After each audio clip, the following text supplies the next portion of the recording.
નમસ્કાર, હેડલાઇન ન્યૂઝમાં આપનું સ્વાગત છે। હું છું તમારી સાથે શીતલ ગોહિલ। આજે વાત કરવી છે વિશ્વના સૌથી મોટા સ્ટેચ્યુની। જી હા, ગુજરાતમાં આવેલું સ્ટેચ્યુ ઓફ યુનિટી અત્યારે લોકો માટે આકર્ષણનું કેન્દ્ર બન્યું છે। હજારો સહેલાણીઓ રોજ આવે છે અને આ સ્ટેચ્યુ ઓફ યુનિટીમાં સરદાર પટેલના સ્ટેચ્યુને નિહાળે છે। વિશ્વનું સૌથી મોટું સ્ટેચ્યુ આ છે, જેનું ગિનિસ બુકમાં પણ નામ નોંધાયેલું છે। આ સ્ટેચ્યુની હાઇટ આમ જોવા જઈએ તો 597 ફૂટ છે, એટલે વિશ્વનું સૌથી મોટું સ્ટેચ્યુ હોવાનો દરજ્જો તેને મળ્યો છે।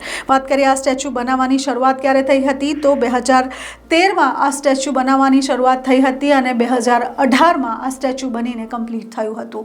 2018માં જ આ સ્ટેચ્યુનું લોકાર્પણ પણ નરેન્દ્ર મોદીના હસ્તે કરવામાં આવ્યું। તેના પછી હજારો સહેલાણીઓ ત્યાં રોજ જાય છે અને તેની આસપાસના નજારાને પણ નિહાળે છે। ટૂંક સમયમાં સરદાર વલ્લભભાઈ પટેલ જયંતિ પણ આવવાની છે। તે દિવસે આ સ્ટેચ્યુ ઓફ યુનિટીની આસપાસ કંઈક અલગ જ માહોલ જોવા મળે છે। વાત કરીએ ગુજરાતની, તો ગુજરાતમાં ઘણા બધા એવા કેન્દ્રો છે જ્યાં લોકો આવવા જવાનું પસંદ કરતા હોય છે, પણ જ્યારથી ગુજરાતમાં સ્ટેચ્યુ ઓફ યુનિટી બન્યું છે ત્યારથી ગુજરાતની રંગત અને શાનો શોકત કંઈક અલગ જ છે।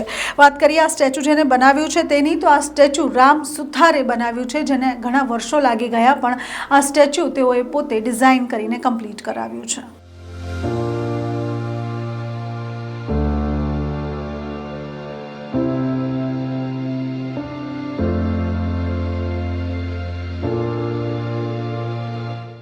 સરદાર સાહેબની અતિ વિરાટ પ્રતિમા સ્ટેચ્યુ ઓફ યુનિટી ખાતે વરસાદી માહોલમાં અતિ નયનરમ્ય નજારો જોવા મળે છે।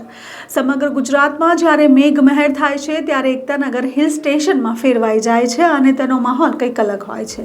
સ્ટેચ્યુ ઓફ યુનિટી અને તેની આજુબાજુનો વિસ્તાર પ્રવાસીઓ માટે આકર્ષણનું કેન્દ્ર બની જાય છે, ત્યારે ધીમો ધીમો વરસાદ, તેનો માહોલ, અત્યંત આહલાદક વાતાવરણ જોઈને તમને પણ સ્ટેચ્યુ ઓફ યુનિટીની મુલાકાત લેવાનું મન થઈ જાય છે।